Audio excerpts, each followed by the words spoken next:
আপোনাৰ ভাগ্যৰ লুকাই থকা কিতাপখন এতিয়া খুলিব ওলাইছে।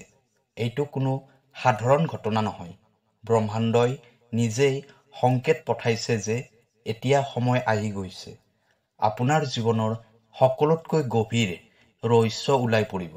কাৰণ এই মেছেজটো কেৱল সেইজন ব্যক্তিৰ বাবেই হয় যাক ভাগ্যই বাছনি কৰিছে। ইউনিভাৰ্ছে আপোনাৰ আত্মাৰ ওপৰত বিশেষ ধ্যান দিছে।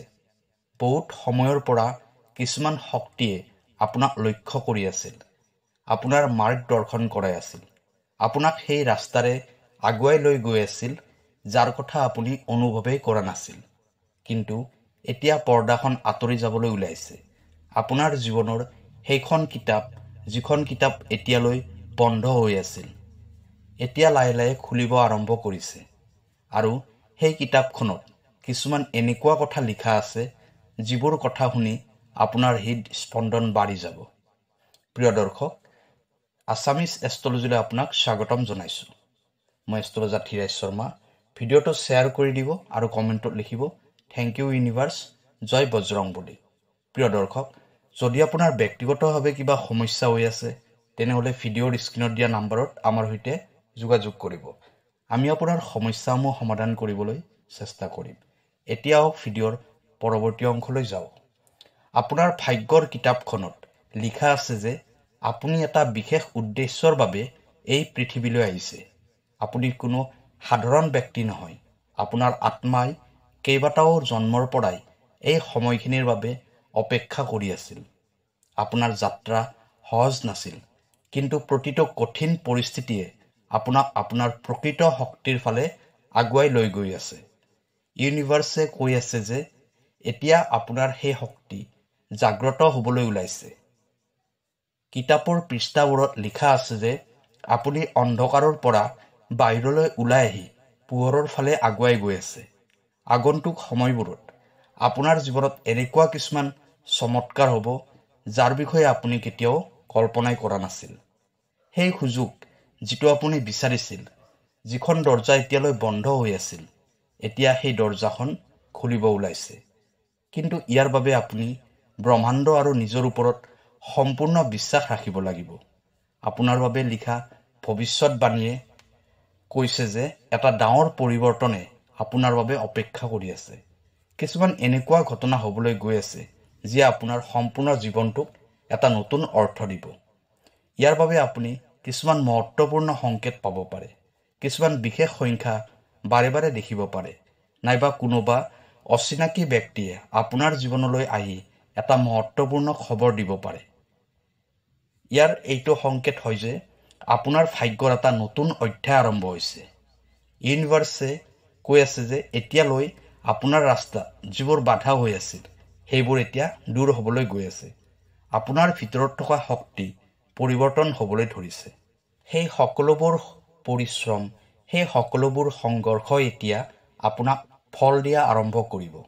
আপুনি অতি সোনকালে সেই সফলতা লাভ কৰিব যাৰ বাবে আপুনি সপোন দেখিছিল। এতিয়া সময় আহি গৈছে যে আপুনি আপোনাৰ ভাগ্যক সম্পূৰ্ণৰূপে স্বীকাৰ কৰি লওক। আপুনি যিটো ৰাস্তাত আছে সেই ৰাস্তাটোৱে আপোনাক সফলতাৰ উচ্চ শিখৰলৈ লৈ যাব। যদি আপোনাৰ কেতিয়াবা সন্দেহ হয় তেনেহ'লে জানি লওক যে এই ব্ৰহ্মাণ্ড নিজে আপোনাৰ লগত আছে। আপোনাৰ আত্মাই যি সংকল্প লৈছিল সেইটো এতিয়া সম্পূৰ্ণ হ'বলৈ গৈ আছে। আপোনাৰ ভাগ্যৰ কিতাপখনত এইটোৱে লিখা আছে যে আপুনি বিজয় প্ৰাপ্তি কৰিব।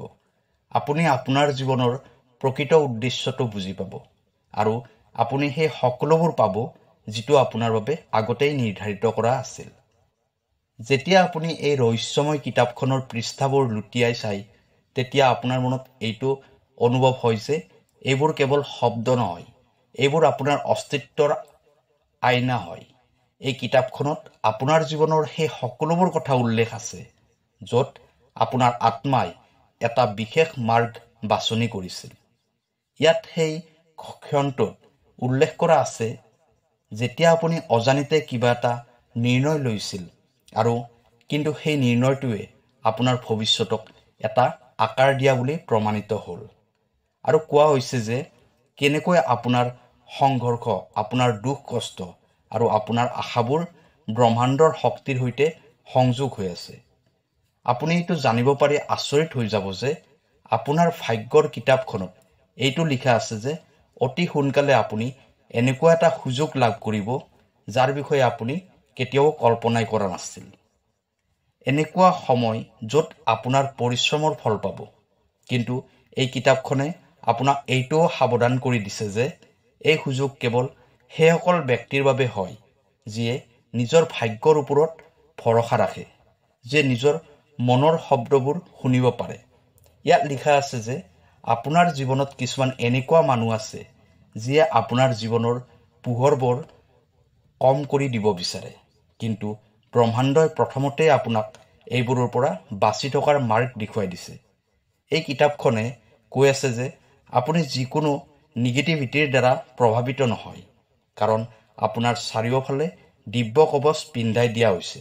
আৰু সকলোতকৈ মহত্বপূৰ্ণ কথা, এই কিতাপখনত স্পষ্টভাৱে লিখা আছে যে আপোনাৰ আত্মাই যিটো উদ্দেশ্যৰ বাবে পৃথিৱীলৈ আহিছে সেই সময়টো এতিয়া আহি গৈছে। আপোনাৰ প্ৰকৃত শক্তি এতিয়া জাগ্ৰত হ'বলৈ ওলাইছে আৰু আপুনি সেই উচ্চ শিখৰলৈ গৈ পাব যাৰ সপোন আপুনি দেখিছিল। এইখন কোনো সাধাৰণ কিতাপ নহয়, এইখন সেই পবিত্ৰ গ্ৰন্থ হয় য'ত আপোনাৰ ভাগ্যৰ প্ৰতিটো পল অংকিত কৰা আছে। এইখন সেই ৰহস্যময় কিতাপ হয় যিখন ব্ৰহ্মাণ্ডই বহুত বছৰৰে পৰা ভালদৰে ৰাখি থৈছিল। আপুনি কেতিয়াবা ভাবিছেনে যে আপোনাৰ আত্মাৰ বাস্তৱিক উদ্দেশ্য কি? কিয় আপুনি বাৰে বাৰে এই সংকেতবোৰ পাই থাকে? কিয় কিছুমান সংযোগ আপোনাৰ জীৱনত বাৰে বাৰে ঘটিত হয়? ইয়াৰ উত্তৰ এই পবিত্ৰ গ্ৰন্থখনতে লিখা আছে। এই কিতাপখন যিকোনো সাধাৰণ ব্যক্তিয়ে লাভ নকৰে। কেৱল সেইজন ব্যক্তিয়ে এই কিতাপখন পায় যাক ভাগ্যই বিশেষ ৰূপত বাছনি কৰিছে। আৰু আজি আপুনি সেই সুযোগটো পাইছে। আপোনাৰ ভাগ্যৰ কিতাপখনত এটা বিশেষ ভৱিষ্যৎবাণী উল্লেখ কৰা আছে। এই ভৱিষ্যৎবাণীটোৱে কয় যে আপোনাৰ জীৱন এতিয়া এটা নতুন চৰণত প্ৰৱেশ কৰিব ওলাইছে। সেই বাধাবোৰ যিয়ে আপোনাক সদায় ধৰি ৰাখিছিল, সেই বাধাবোৰ এতিয়া সমাপ্ত হ'বলৈ গৈ আছে। যিটো সময়ৰ বাবে আপুনি অপেক্ষা কৰি আছিল, সেই সময়টো এতিয়া আপোনাৰ সন্মুখলৈ আহিব। কিন্তু সকলোতকৈ মহত্বপূৰ্ণ কথা এইটো হ'ল যে এই গ্ৰন্থখনত আপোনাৰ বিষয়ে এনেকুৱা কিছুমান ৰহস্য উল্লেখ কৰা আছে যিটো ৰহস্য আপুনিও নাজানে। আপোনাৰ ভিতৰত এটা শক্তি আছে, যিটো শক্তি ব্ৰহ্মাণ্ডৰ পজিটিভ এনাৰ্জিৰ সৈতে সংযোগ হৈ আছে।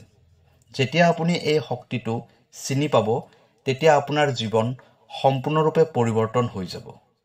এই কিতাপখনত এইটোও লিখা আছে যে যিদিনা আপুনি নিজক এই দিব্য শক্তিৰ সৈতে সংযোগ কৰাব, সেই দিনাৰ পৰা আপোনাৰ জীৱনত চমৎকাৰ হ'বলৈ ধৰিব। আপোনাৰ ইচ্ছাবোৰ আগতকৈ অধিক তীব্ৰতাৰে সম্পূৰ্ণ হ'ব। আপোনাৰ ভাগ্যৰ কিতাপখনত এইটো উল্লেখ কৰা আছে যে আপোনাৰ জীৱনত অতি সোনকালে এটা মহত্বপূৰ্ণ সময় আহিব।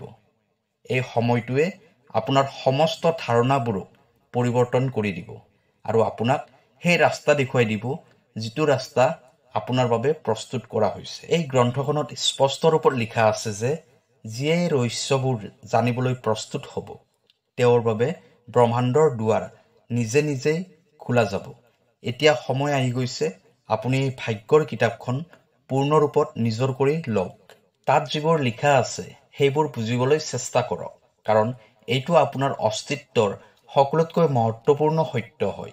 আপুনি ব্ৰহ্মাণ্ডৰ প্ৰিয় হয় আৰু এইটো কাৰণতেই এই মেছেজটো আপোনাৰ ওচৰলৈ গৈছে। আপোনাৰ জীৱনত এই পৰিৱৰ্তন হোৱাটো নিশ্চিত। এই গ্ৰন্থখনে কৈছে যে যিমানে আপুনি আপোনাৰ অন্তৰাত্মাৰ শব্দবোৰ শুনিব, সিমানেই ব্ৰহ্মাণ্ডই আপোনাৰ ইচ্ছাবোৰ পূৰ্ণ কৰি যাব। যিয়ে আপোনাক বাধা দি আছিল, সেই সকলোবোৰ এতিয়া সমাপ্ত হ'ব। এই সময়ত আপুনি আপোনাৰ বাস্তৱিক স্বৰূপটোক চিনি লওক আৰু সেই মহান নিয়তিক নিজৰ কৰি লওক যিয়ে বহুত বছৰৰ পৰা আপোনাৰ বাবে অপেক্ষা কৰি আছিল। আপোনাৰ ভাগ্যৰ কিতাপখনৰ প্ৰতিটো শব্দই আপোনাক এটা নতুন যাত্ৰাৰ ফালে লৈ যাব। এটা এনেকুৱা যাত্ৰা যিয়ে আপোনাক নিজৰ প্ৰকৃত স্বৰূপটোৰ সৈতে চিনাকি কৰাই দিব আৰু এই ব্ৰহ্মাণ্ডৰ সকলোবোৰ ৰহস্য উদ্ঘাটন কৰিব। এই খবৰটো অৱহেলা নকৰিব, কাৰণ এইটো কোনো সাধাৰণ মেছেজ নহয়, এইটো হ'ল ব্ৰহ্মাণ্ডৰ এটা আহ্বান আৰু এইটো শুনাটো আপোনাৰ সকলোতকৈ ডাঙৰ সৌভাগ্য। এতিয়া আপোনাৰ সন্মুখত দুটা ৰাস্তা আছে। হয়তো আপুনি এইটো এটা মাত্ৰ সংযোগ বুলি ভাবি এৰি দিব পাৰে, নাইবা এই দিব্য মেছেজটো নিজৰ কৰি লৈ আপোনাৰ ভাগ্যৰ কিতাপখনৰ সেই পৃষ্ঠাবোৰ পঢ়িব য'ত আপোনাৰ ভৱিষ্যতৰ বাবে লিখা আছে। আপুনি যিটো নিৰ্ণয় ল'ব সেইটোৱে আপোনাৰ ভাগ্য নিৰ্ণয় কৰিব। কিন্তু মনত ৰাখিব, ব্ৰহ্মাণ্ডই আপোনাক এই মেছেজটোৰ ওচৰলৈ লৈ আহিছে, কাৰণ আপোনাক এইটোৰ বাবে বাছনি কৰা হৈছে। প্ৰিয় দৰ্শক, ইউনিভাৰ্ছৰ এই মেছেজটো আপোনাৰ চিনাকি সকলোকে শ্বেয়াৰ কৰি দিব। কাইলৈ আকৌ লগ পাম অন্য এটা ভিডিঅ'ত। ধন্যবাদ।